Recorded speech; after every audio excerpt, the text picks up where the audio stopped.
नमस्कार मित्रों, आज हम आपके लिए इस वीडियो में लेकर आए हैं प्रसिद्ध छायावादी कवि सूर्यकांत त्रिपाठी निराला जी को। आज इस वीडियो में हम उनकी प्रमुख रचना उत्साह और अट नहीं रही है को पढ़ेंगे, जो कि एनसीईआरटी के तहत क्लास 10th के सिलेबस में पढ़ाई जाती है। तो उनकी रचना पढ़ने से पहले आइए हम थोड़ी जानकारी लेते हैं सूर्यकांत त्रिपाठी निराला जी के बारे में। सूर्यकांत त्रिपाठी निराला जी हिंदी साहित्य के छायावादी युग के प्रमुख कवि माने जाते हैं। तो छायावाद क्या है मित्रों, तो आइए हम थोड़ा इस पर चर्चा करते हैं। हिंदी साहित्य को प्रमुख रूप से 4 भागों में बांटा गया: आदिकाल, भक्तिकाल, रीतिकाल और आधुनिक काल। पुनः आधुनिक काल को भी कई भागों में बांटा गया और उसी का एक भाग है छायावाद। छायावाद जो छायावादी युग था, उस युग के मुख्य रूप से 4 कवि थे, या यूं कह लीजिए कि छायावाद के 4 आधार स्तंभ थे। और यह थे जयशंकर प्रसाद जी, सूर्यकांत त्रिपाठी निराला जी, सुमित्रा नंदन पंत जी और महादेवी वर्मा जी। तो सूर्यकांत त्रिपाठी निराला, इनका जन्म जो है 1899 ईस्वी में बंगाल के महिषादल में हुआ था, लेकिन यह मूलतः उत्तर प्रदेश के उन्नाव जिले के गढ़ा कोला के रहने वाले थे। और निराला जी का जीवन बहुत अभाव में बीता। इनकी औपचारिक शिक्षा 9वीं कक्षा तक ही हो पाई। 9वीं कक्षा पढ़ने के बाद इन्होंने आगे की पढ़ाई स्वाध्याय के माध्यम से की और स्वाध्याय के अंतर्गत इन्होंने संस्कृत, बांग्ला और अंग्रेजी भाषा का विधिवत ज्ञान अर्जित किया। बाद में वे संगीत और दर्शन को भी पढ़े, उसका गहन अध्ययन किया। और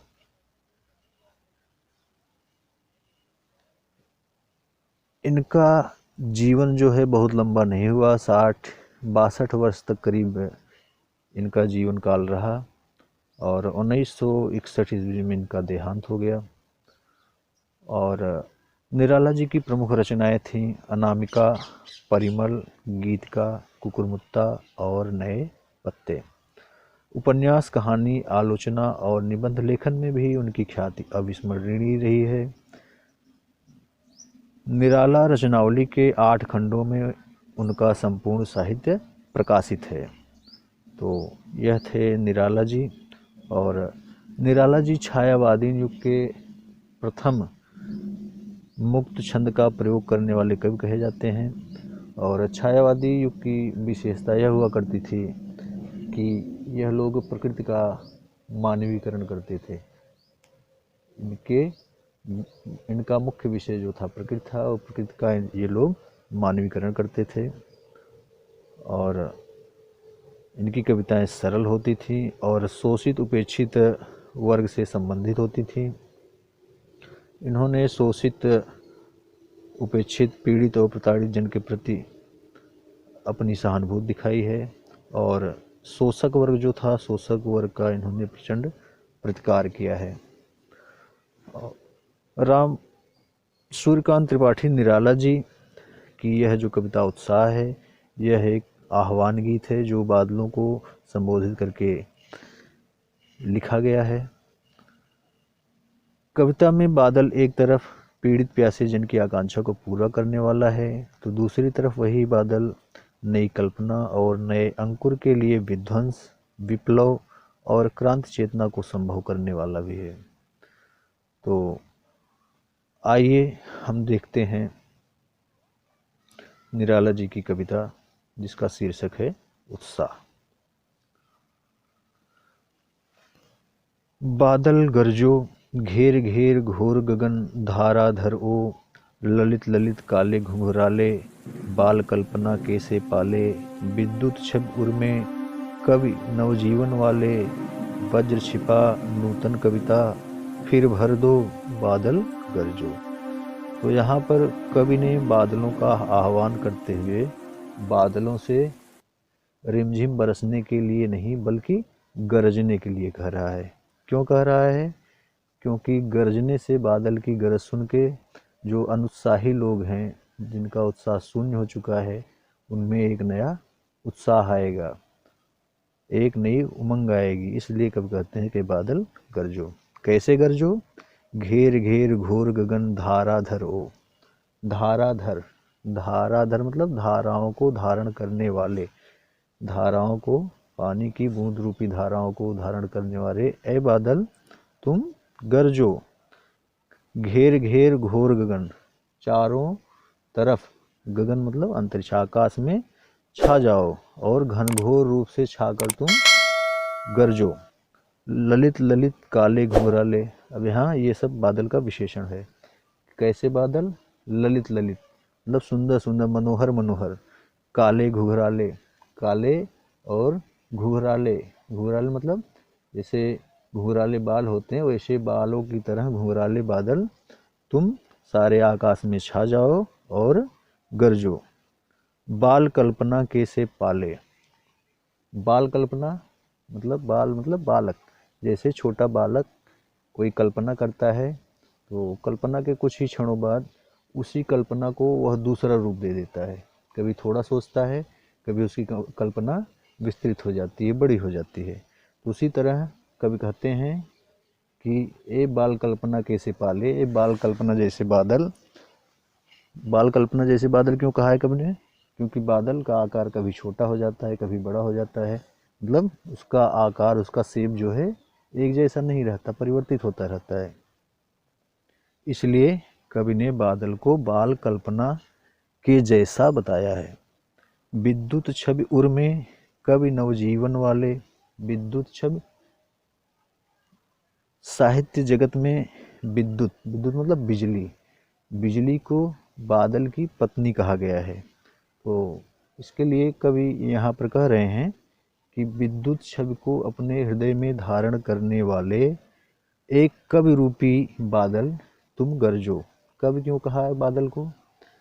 कवि जो हैं अपने साहित्य सृजन के द्वारा लोगों में नई चेतना का संचार करते हैं, लोगों में उत्साह पैदा करते हैं।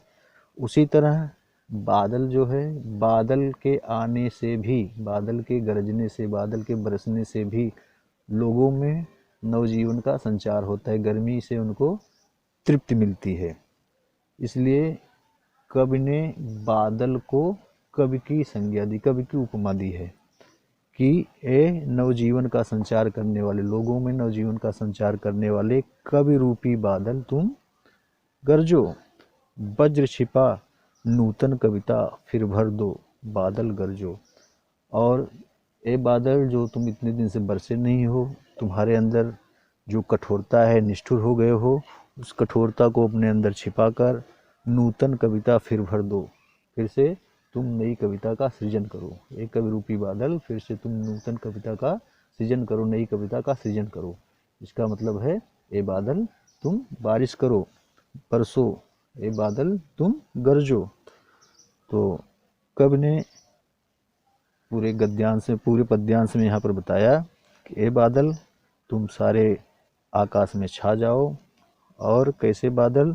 सबको मनोहर लगने वाले काले घुंघराले बादल, और बाल कल्पना जैसे बिना आकार वाले बादल, अनिश्चित आकार वाले बादल, और बिजली की झपकोर में धारण करने वाले एक कवि रूपी बादल, और लोगों को नवजीवन देने वाले एक कवि रूपी बादल तुम वज्र को, अपनी कठोरता को अपने अंदर छिपाकर फिर से नई कविता का सृजन करो, मतलब मानवता में नया जोश पैदा करो, और बादल तुम गरजो।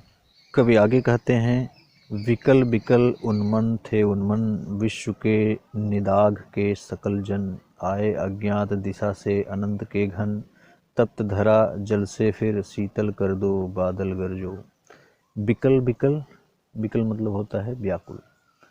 तो जहाँ पे शब्द पे जोर देना होता है, साहित्यकार वहाँ पे कभी कभी शब्द की पुनरावृत्ति कर देते हैं। तो यहाँ पर शब्द की पुनरावृत्ति हुई है, इसका मतलब विकल मतलब बहुत ज़्यादा विकल, बहुत ज़्यादा व्याकुल। उन्मन थे उन्मन, उन्मन मतलब जिनका मन एक जगह एकाग्र न हो पाता हो, अनमनस्क। उन्मन का मतलब होता है अनमनापन, जिसका मन कहीं एक जगह न टिकता हो। विश्व के निदाघ के सकल जन, विश्व के सकल जन जो हैं निदाघ, निदाघ मतलब गर्मी, इस गर्मी के कारण सभी व्याकुल हैं, किसी का मन एक जगह अस्थाई नहीं है, सब अनमनस्क हुए हैं, सब उदास हुए हैं। तो ऐसी दशा में ए अनंत के घन, आकाश के बादल, आकाश के घन, आए अज्ञात दिशा से, तुम किस दिशा से आए हो यह किसी को ज्ञात नहीं, मतलब अज्ञात दिशा से आने वाले ए आकाश के घन, तप्त धरा जल से फिर शीतल कर दो। इस गर्मी के कारण तपती पृथ्वी को, तपती धरा को अपने जल से, अपने जल कणों से पुनः इसको शीतल कर दो, और ए बादल तुम गरजो। कब के कहने का तात्पर्य यहाँ यह है कि संपूर्ण जगत जो है गर्मी के कारण उदासी की अवस्था में है, और इस अवस्था से उसको निकाल के उसके अंदर एक नया उत्साह पैदा करने के लिए ऐ बादल तुम गरजो। तो यह था सूर्यकांत त्रिपाठी निराला जी की कविता उत्साह का व्याख्यात्मक अध्ययन। तो इनकी अगली कविता जो है अट नहीं रही है, अट नहीं रही है को हम अगली वीडियो में देखेंगे। अगली वीडियो में उसका व्याख्यात्मक हल आपको मिलेगा, तो उसके लिए आप अगला वीडियो देखिए। फिर मिलते हैं हम अगले वीडियो में। नमस्कार।